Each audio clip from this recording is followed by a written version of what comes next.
Hi there, Glocal citizens. Welcome back to the podcast that inspires a borderless mindset around manifesting a new world.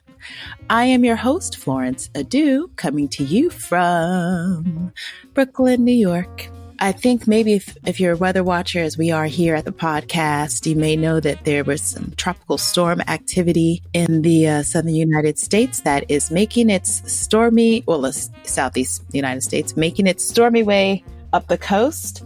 But in time for my birthday weekend, which is one of the, my guest today, we both have birthdays in the next few days. So we're both excited, I think, that the sun is coming back. So let's get right to the conversation, and I'll get right to my guest bio. She is a highly respected, passionate, and result-oriented strategic human resource professional. Currently, she serves as the CEO and senior consultant at Keeping You Simply Intact, Kusi Consulting, a boutique digital HR and marketing consulting firm providing HR and marketing services to clients across Africa and the United States. She is also the team lead for execution and strategy for the Global Conference on Human Resources in Africa, a gathering of visionary human resource, business, and technology leaders to empower Africa's workforce. Simply put, she is on a mission to revolutionize the role of HR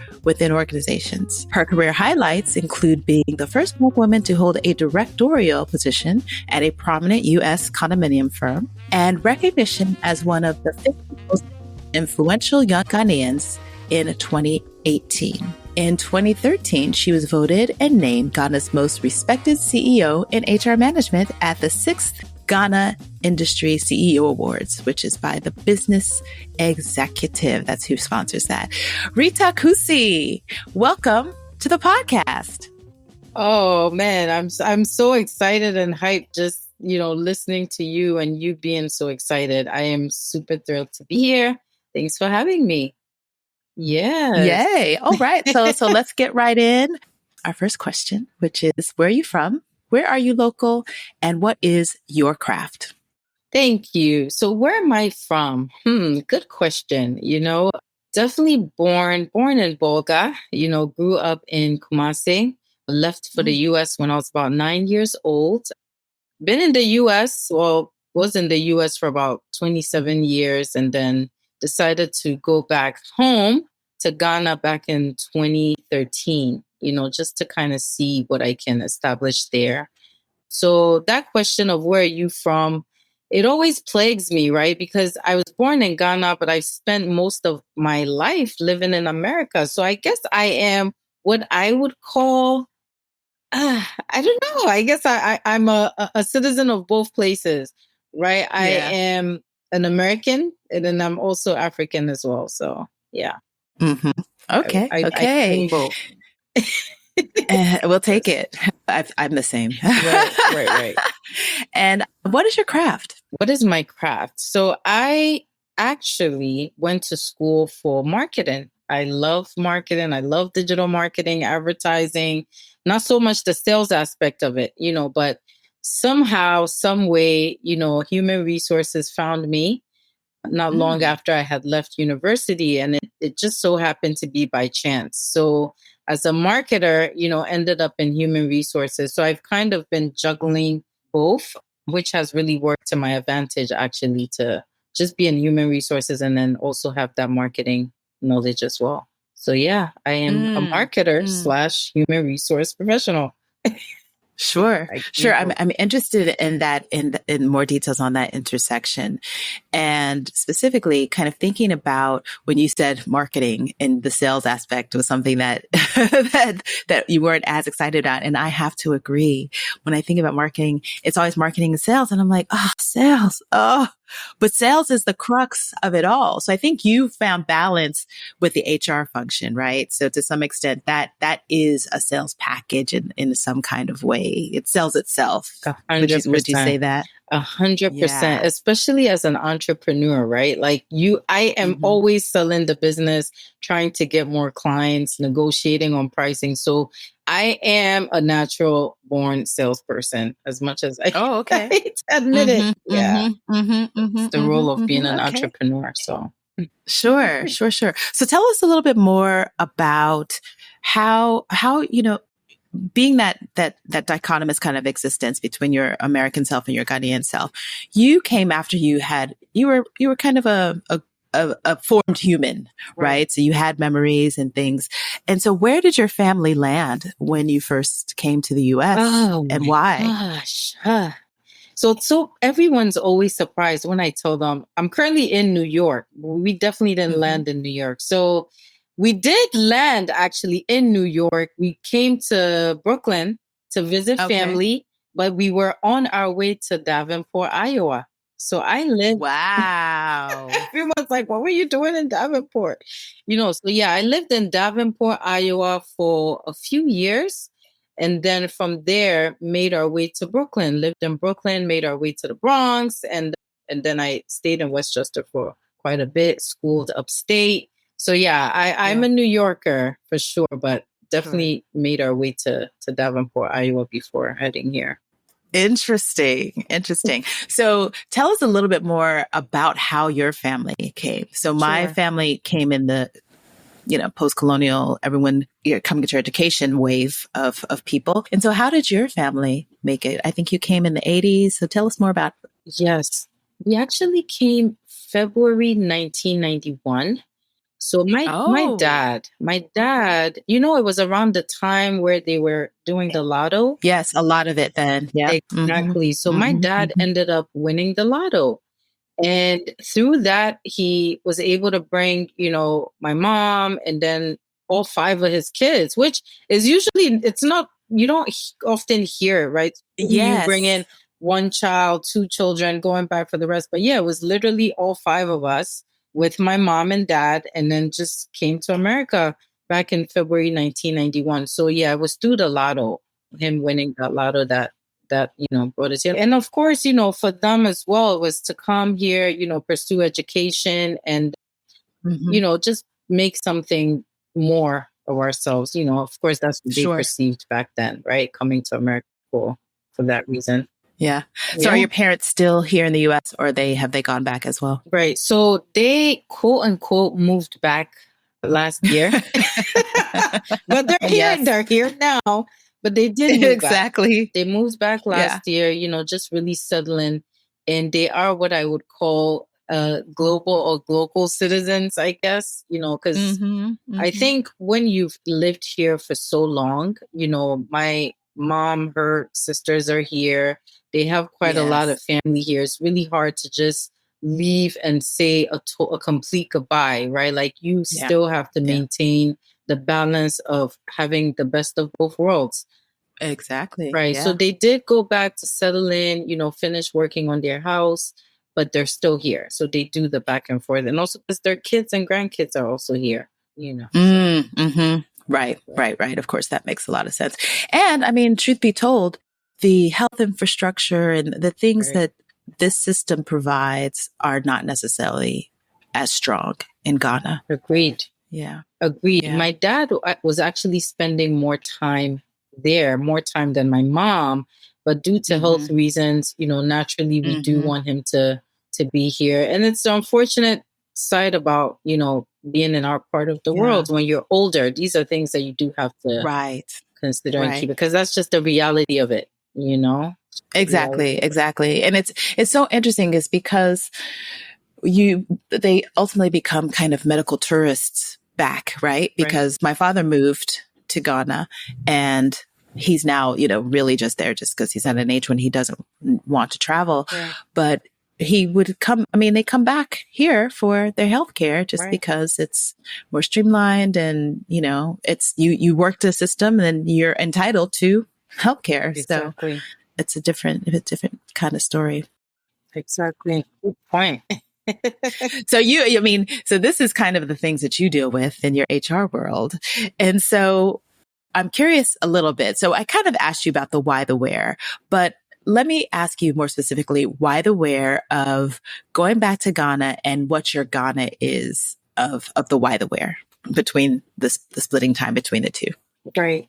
So, you know, I had the opportunity after college to just travel around a little bit. You know, I lived in Baltimore where I was doing door-to-door sales, you know, selling AT&T's phone service. I moved upstate New York to Syracuse. I lived in Atlanta, just really trying to figure out I guess, my where, you know, Yeah. where I belonged, what I wanted to do. You know, unfortunately, when I left college, I didn't have it all figured out. You know, some people leave with the job, they know exactly what they want. I kind of always been a bit of a nomad. And I think that's also because of my upbringing. We moved around quite a lot.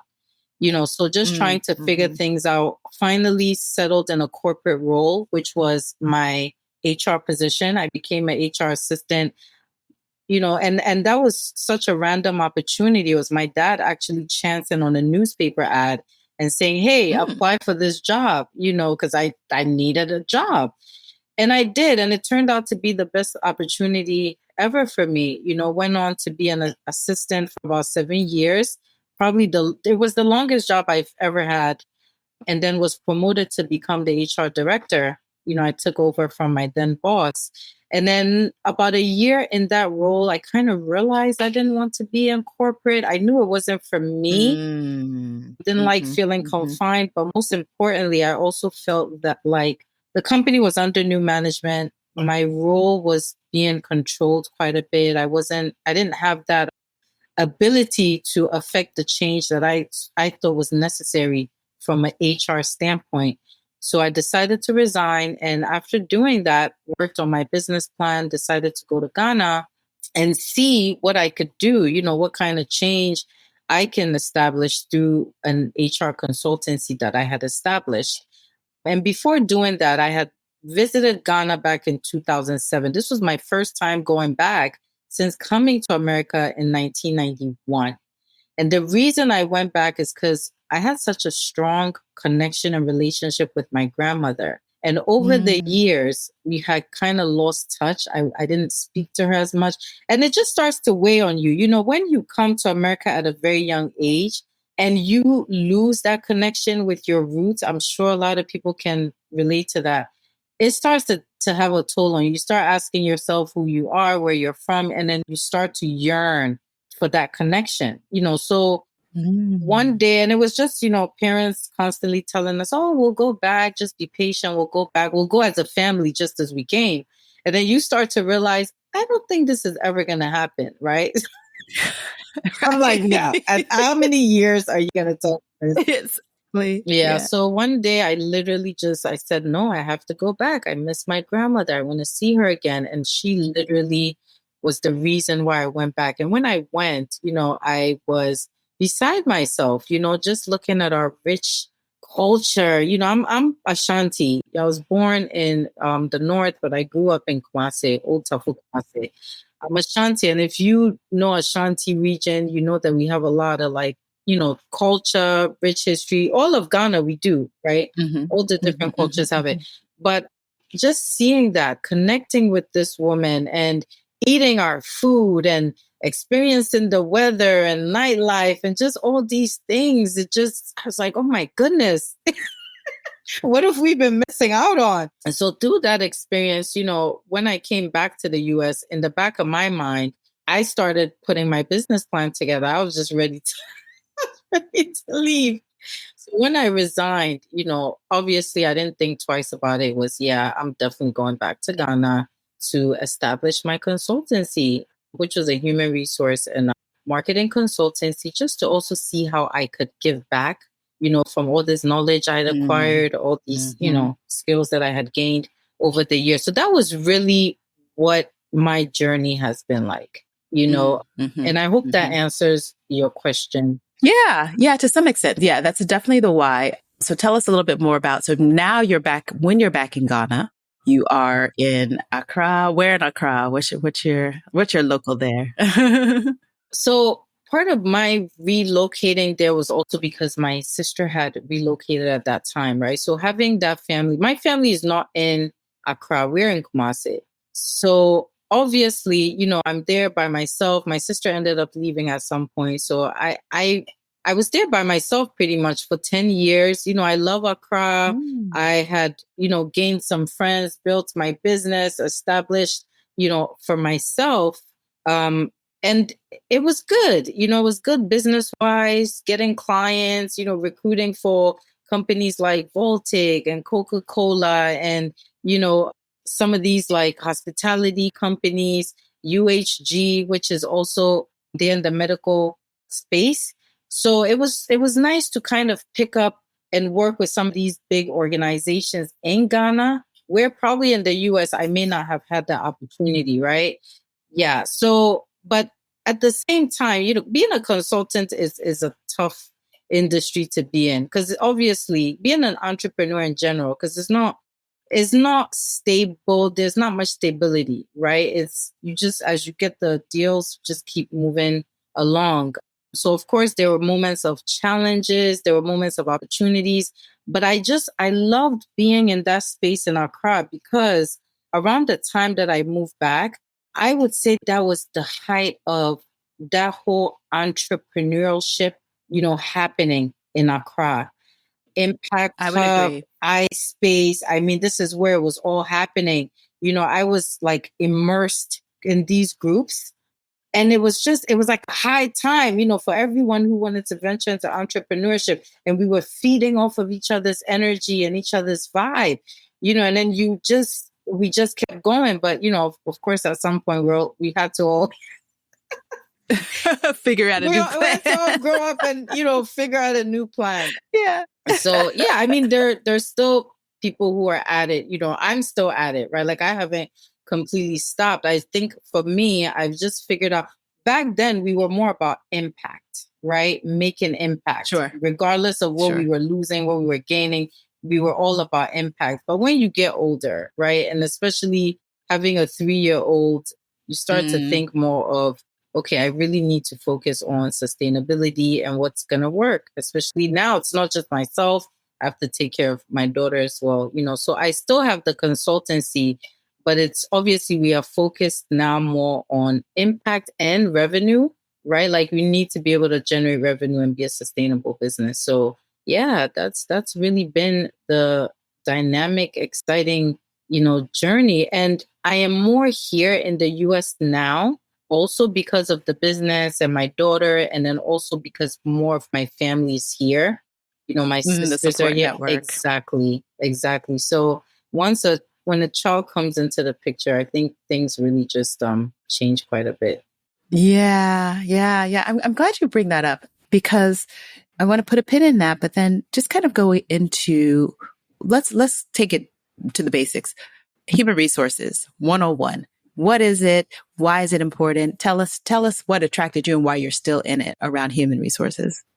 I love the role of human resources. And interesting enough, most people who find themselves in this position, we didn't set out to be human resources, right? Like, I don't even remember going to university and seeing that as an option when I was, looking for majors. I remember signing up to, I think I tried accounting. I said, I don't know if that's for me. I love numbers, I love math, but that's not for me. Then I tried psychology. I had this really boring professor. And believe it or not, I was like, no, this is definitely not for me. Then I tried elementary ed. And I said, I don't Oh, want to fail interesting. these kids. I am not that Oh, stable. yeah. I can do it. But yeah, so I somehow, and I know I'm digressing, but HR is a field where you really get to put people first, right? When you think about the amount of time someone spends at work, they are spending 8 hours plus at work. If you're able to affect change at the workplace, right? This is the change that this individual also gets to experience and then takes that with them when they leave the workplace. So for me, being in this space, it was about making sure that the right people are being employed, making sure that they are, being considered in the decision making within the organization, making sure that they are taking their vacation when they need to, that they are getting their medical, their healthcare benefits when they need it, right? So I was involved in the entire human resource function. When I worked as an administrator, I was in charge of recruitment, I was in charge of onboarding, I was in charge of performance management, in charge of administering benefits. I mean, I didn't realize how big or how huge that whole HR function was when I was in it, because I loved it so much. I just wanted to do so. Anything my boss would throw at me, I was excited to pick it up. And he knew that, right? Because when that opportunity came up, that directorial role, he was so excited to nominate me for that position. So for me, HR is a function where you're in the business, you're kind of like the middleman, right? You're making sure that the business is meeting its objectives, whether it's, financial, whether it's, scaling. But then you also have to make sure that the people within that business are aligned, they are being treated properly.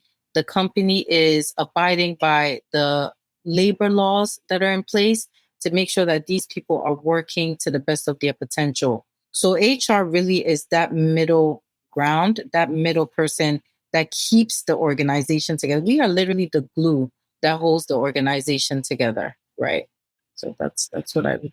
Yes, indeed. And so when you think about doing that work in Ghana versus doing it in the US, it's a whole different ballpark, Yes. right? Because it's different strategies. And so I want to talk specifically about Ghana right now, Right. just in terms of what sectors you mentioned a broad range of sectors. What are the major challenges on both sides, like identifying the talent and nurturing that talent, but then also on the corporate side, because I think the laws are a bit different, or even the business practices are a bit different, because you just hear of so much abuse in Ghana. Right. So what are your takeaways, and what are you seeing? I love that question so much, because for me, that transition has been nothing but a learning experience. I'll talk about the good and then also the the negative sides.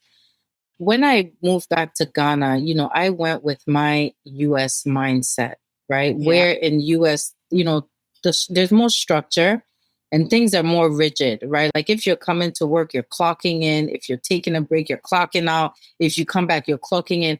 Those things exist in Ghana, I'm sure, for like, the multinationals or some of the big organizations, but not for all, right? We have such a relaxed environment, relaxed culture, that it could be good and bad in a way that, in the sense that, like, Ghana, or let me speak on Ghana. I can't speak for all Africa, but we value that human interaction, right? Like if, someone is out to lunch, we may not crack the whip, even if they're like 5 minutes late. Nobody may even be paying attention to that so much. But in America, it's your time clock. that's gonna tell HR and your manager whether you came back from lunch or not. And so I think those human interactions we value a lot more. When I went with my US mindset of just being very strict with everyone, trying to crack the whip, it just didn't work. It didn't work so much. Ghana is a place where if someone gets fired, they're going to come in with like their uncle or their aunt. And they're going to beg you for their job. In America, once you get fired, you are escorted off the premises. Like if they even see you coming back the next day, they just may call the police. So that's what I mean by the difference. I had to really learn that there was a difference in the system. There was a difference in the culture. And it was my brother-in-law who had actually told me that when I was coming, he's like, just make sure you know the system, learn the system. I was like, what system is he talking about? What is He was right. Yeah. Right. Yeah. Just because you're born in Ghana doesn't mean that you identify with the laws of the land. So there's that. But the downside to that, and you mentioned abuse, is that because we are so lenient and so lean back, I mean, even our Labor Act, it leaves a lot to the employer, right? Which in America doesn't. Those laws are put in place for the employer.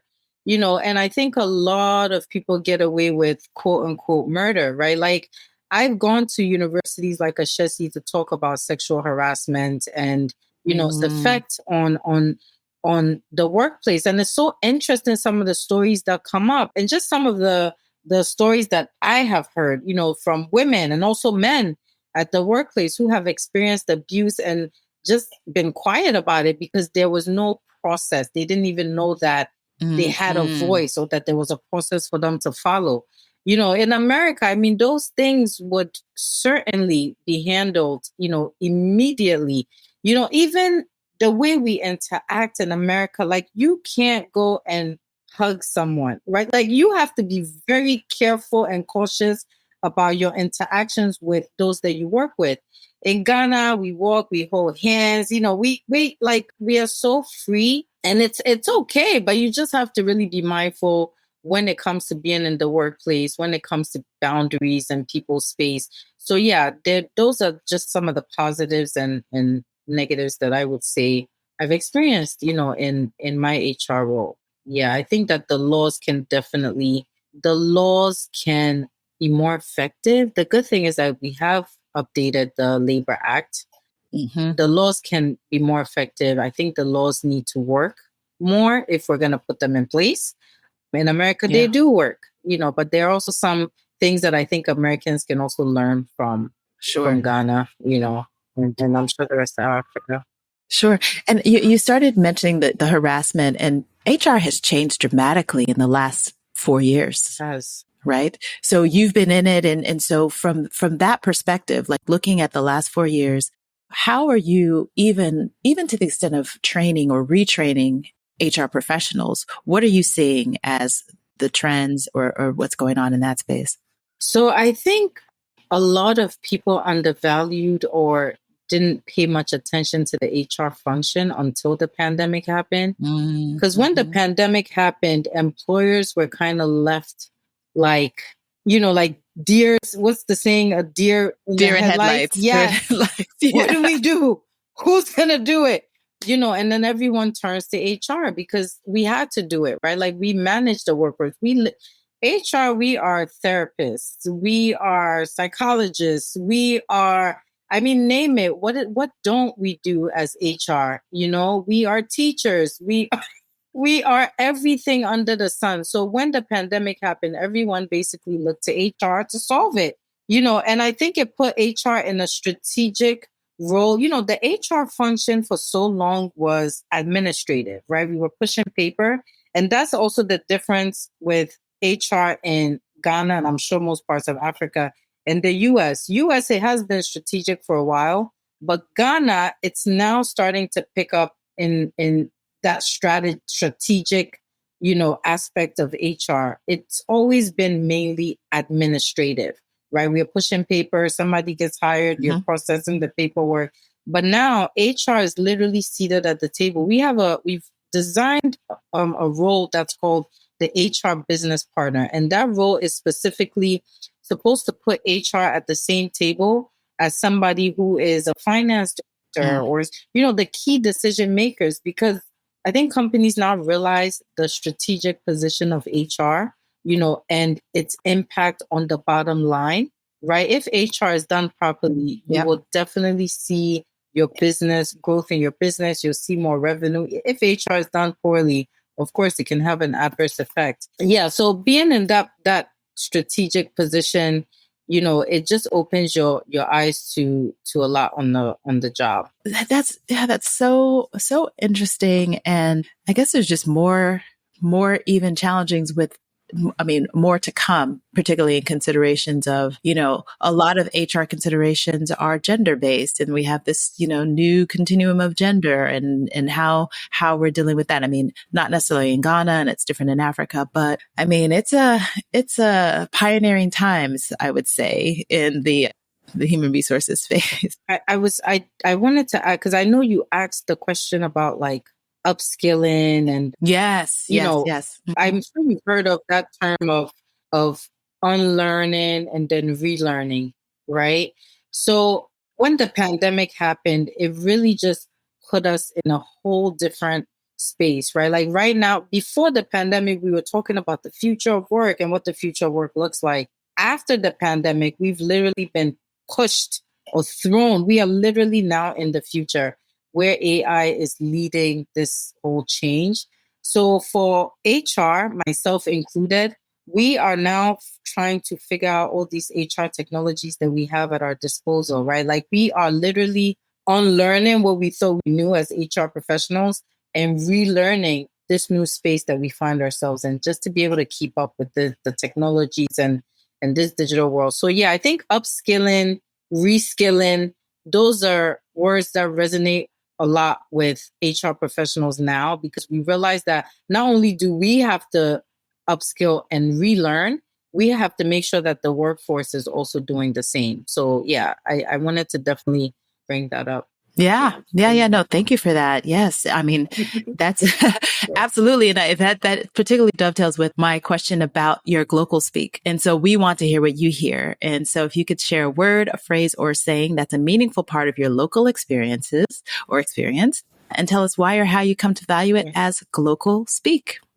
So it has to be, I mean, I love Akan proverbs, right? Uh-huh. I do. And there's one about teamwork. I'm like drawing a blank, but I think it's together we can do so much, but alone we can do so little. Mm-hmm. That I would say, I value teamwork. I value partnerships. I always have. Even, before I moved to Ghana, I was part of this whole Pan-African movement, that was happening here in New York City, just partnering with some mentors I had at that time. They wanted to establish a magazine that would help promote Africa, called Face to Face Africa. Oh, okay. So ended up being a part of that initiative.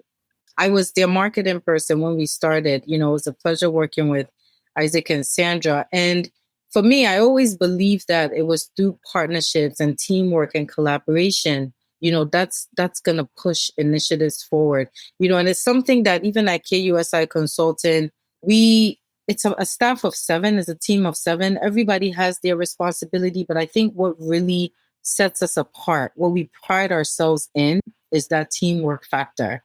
Even though we all have our set responsibilities, myself included, right? Even as the one that's overseeing everyone, I pitch in, I make sure to help. We are connected as a team. We have a platform where we're always engaging and connecting and sharing ideas. So I just think that, yeah, just like that proverb says, together we can achieve so much more.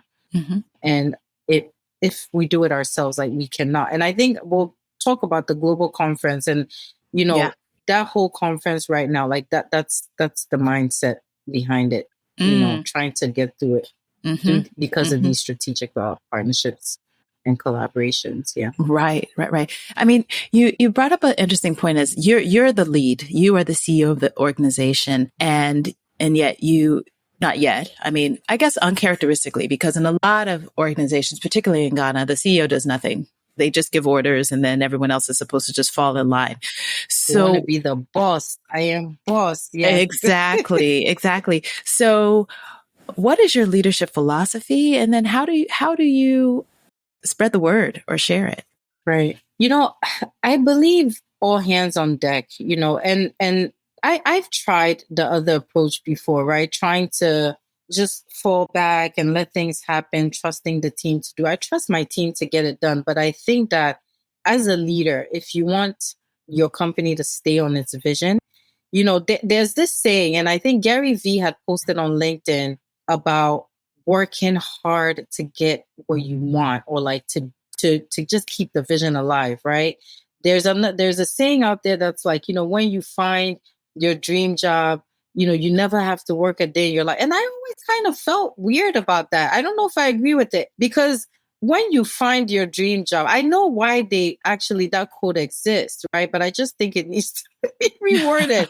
Because when you find your dream job, or when you establish a consultancy or business, you want to really pour yourself into it wholeheartedly. There are times where I was a one-man team. I had to play the accountant, I had to play the marketer, I had to play the HR consultant, I had to play all these roles. I built my first company website, right? So I know how to do every aspect of what I'm hiring someone to do at KUSI Consultant. I think that when you are a leader, when you are trying to build something that's sustainable, you need to have put in the work to that extent so that, for instance, if someone had to leave my team right now, I can pick up on that responsibility that they're leaving behind. So I just make sure to immerse myself in everyone's like department. I know what's going on. Every Monday morning, we're having a staff meeting. On Thursdays, we come back and we see where everyone is, what was achieved this week. Did you meet your KPIs at the end of the month, your deliverables? So I'm very much engaged in what it is that we're doing. I know in Ghana, that's a lot of the mindset. Maybe when you have that financial ability as well, right? Like I'm not that lucrative where I can hire someone to say, hey, come and manage this business for me while I travel and, go to Dubai and enjoy myself. But I like the work. I like the hustle. Because I'm passionate about what I'm doing. I like being present, in the business and to see what's going on. So, and I think the team also values that, right? Like, I mean, yeah, sometimes I think they may overstep, right? Because I'm so accessible. I'm so accessible. So it's like, oh, well, you do this. I'm like, wait, who is did you just tell me to do that? Yeah, it's like, no, you get it done. And then I have to go into like, serious boss mode. But yeah. And to be honest, this is the new culture. This is the new work culture. People want flexibility. They want autonomy, but they also want to feel as though they matter, not them just being a number and you're ordering them to get the job done while they don't see you being present. That doesn't energize, or get anyone excited or enthused about being a part of a team, I would say. An organization. And it creates this a never ending cycle of low efficiency. Because I feel like that is what is plaguing our system as well, is like this inefficiency around, oh, well, this is what I've been modeled. And so the idea of really focusing on high performance just doesn't phase people once they leave a certain role where the leadership is not. So that's why I kind of asked that question, because I mean, I think we're suffering from a leadership deficit across the board. And so it would be wonderful to be able to see how we can change that dynamic. And I think you are working on that. So tell us, let's get into the conference. Tell us about it. When's it happening? Let's get into the conference. Well, so one of the challenges that I also experienced, I didn't talk much about this, is that I've always leveraged technology for the work that I've done as a consultancy. So even before the pandemic, we were hybrid, right? We would work at the office about 2 or 3 times a week, and then we worked remotely. But after the pandemic, we just became full on remote, mainly because I'm here mostly, but then also I just didn't think I never found it necessary to spend 5 days at the office, 40 hours a week.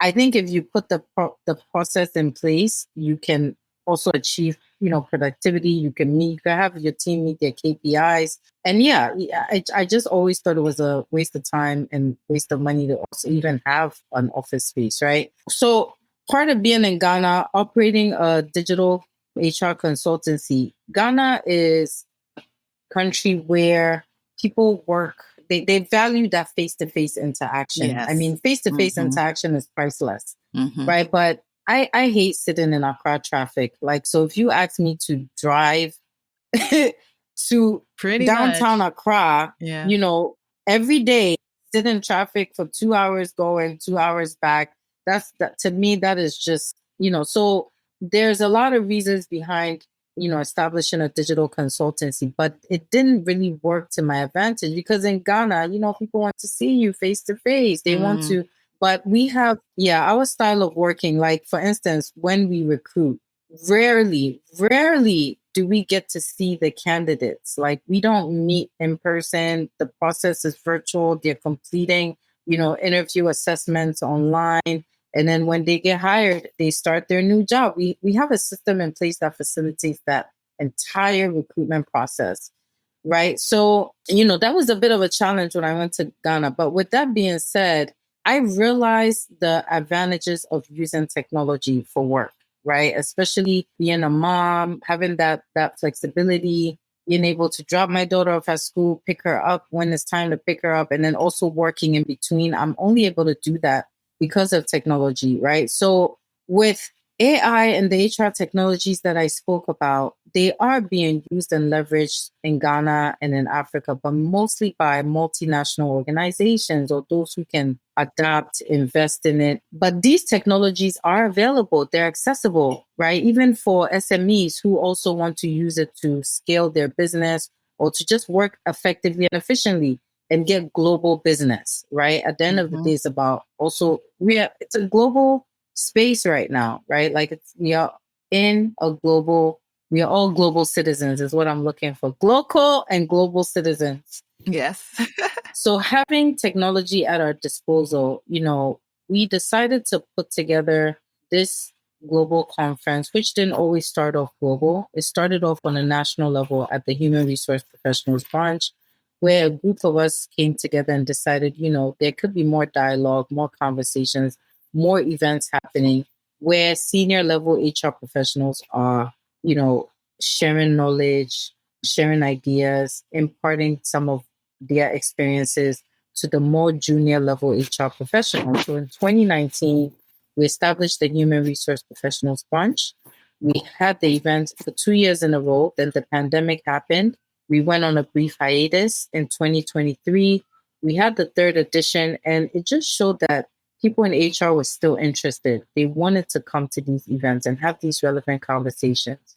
So when we started organizing the 2024 event, I follow Johnny C. Taylor. He is a huge, huge HR knowledge expert. He's the CEO and president of the largest human resource association globally. They have over 325,000 members across the world. So, he was talking a lot about human intelligence partnering with artificial intelligence so that businesses can receive a maximum return on investment. And I thought to myself, what a beautiful thing it would be. Ghana being what it is, Africa being what it is, where we value the human interactions, the human intelligence. What a beautiful thing it would be if we adapt these technologies and we put the two together, right? But these conversations aren't really happening, on the continent as much as it is outside, right? Like globally, there are 38% of HR professionals that are actually using these technologies. So we are not completely behind, but we just want to see at the table. We want to be a part of these global conversations. Why should someone travel all the way from Africa to come to America to attend a global HR conference when that money they're using to travel outside can be reinvested, on the continent? So we just put our heads together. Yeah, so the fourth edition just kind of took on a life of its own, and it's become the Global Conference on Human Resources in Africa. And the intention of it is that even though the different HR associations in the various countries across Africa are having their events, their national events, this event is really trying to bring all these organizations together at one event, inviting HR experts, tech enthusiasts from across the world to come and join us. And let's just have a conversation that involves Africa. So that's what this event is about. It's happening in Accra, Ghana on October 24th and 25th at Lavadi Beach Hotel. So I'm just super excited. I love it. I love it. I love everything that you've just said about it, because Pan-Africanism is our future. We Africans will not progress until we decide that we are Pan-Africans. Right. I love, I'm a Ghanaian, this one loves their Nigerian, this one loves their South African, right. But until we decide from an economic and social perspective that we're Pan-Africans, we won't progress. So right. I love that you're doing this, and I'm looking forward to hopefully being a part. I'm looking forward to it too. Yeah. So that's going to be in the show notes, folks, so you can join. I'm sure there'll be some hybrid aspects of it. And so what you were saying is all about mindset. This is where I want to ask you about your mindset hack. Can you share your favorite or an innovative mindset hack, one that you practice, one that you know of, or one that you could imagine? Oh man, mindset hack.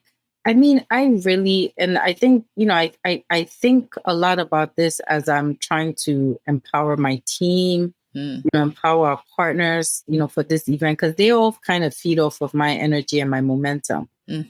So my mindset hack is literally just knowing and believing that you can achieve any and everything that you want in life, right? Like you really just have to give it your all, right? You have to work hard toward the things that you want. I mentioned that it's been tough being an entrepreneur, obviously, right? Like it's not an easy journey. But for me, like that flexibility and being able to go to Ghana next month because I just want to be in Ghana next month. It's not a trade-off, right? But I also know that if you work hard, you can really have and live the life that you want. So just don't give up. Don't give up. Make sure that you're working, giving it all you've got, everything that it is that you want to achieve, and bring others along with you. Bring others along with you because partnership and teamwork goes a long, long way. Sure. Yeah. I would say that. That's a good hack. It's gotten you where you are. It's gotten a lot of people. Is that a good enough hack? Yes, it's good. Good enough hack. Yes, it's a hack. It's I realize so much about it's a lifestyle, right? So you have adopted it as a lifestyle. And I think so much about the things that we decide, we have to decide that they're a lifestyle, and that's what keeps it sustainable. And that is why, you can now say that you're now able to realize these new visions at every juncture in your, in your career. So yeah. So let's know who Rita is when she's not being an entrepreneur, consultant, or a business person. So how do you spend your leisure time? Are you a reader? Are you a watcher? Are you a listener? What are some of your favorite reads, watches, or listens? Or how else do you spend your leisure time? Sure. I am actually reading. I am reading a book called Unbroken by Trisha Bailey. So Trisha Bailey is actually Jamaica's first billionaire. I don't know if you know of her, but definitely worth. I don't. Yeah. She's worth looking up. So she has a book, and why I love this book is like my story kind of resonates with her story in terms of her journey to America. Came to America around the same time. Just went through the whole like the motions, that we spoke about earlier, and then now she's like she's a billionaire through just staying the course, being consistent, being really focused and hardworking, and believing in herself, taking herself seriously. So I'm definitely enjoying that read at the moment. I also read a lot of articles, with where we are currently, the future of work and AI integration in HR. I'm reading a lot of articles. Yeah. So when I am, I enjoy working out. I think working out and drinking tea every morning, my religious tea with lemon, those are probably my hacks as well. Yeah. I love to laugh and have fun. My daughter is actually the complete opposite of me in a lot of ways. Like she's a jokester. Oh, okay. So she makes me laugh at my most serious, moments. Yeah. And I love to laugh. Like I love to be silly. I love to be silly when I get the chance to be. So yeah, that's probably what I was. Yeah. I love, no one's ever said that. And I love that. Yeah. Just being silly. Yeah, it can be so refreshing. Yeah, it helps. But I take myself so that sometimes like when I look at her, like she'll do something silly and I just start laughing, and then I just join her in her silliness. And I think that helps a lot. It helps a lot. Of course. Yeah. Okay, nice.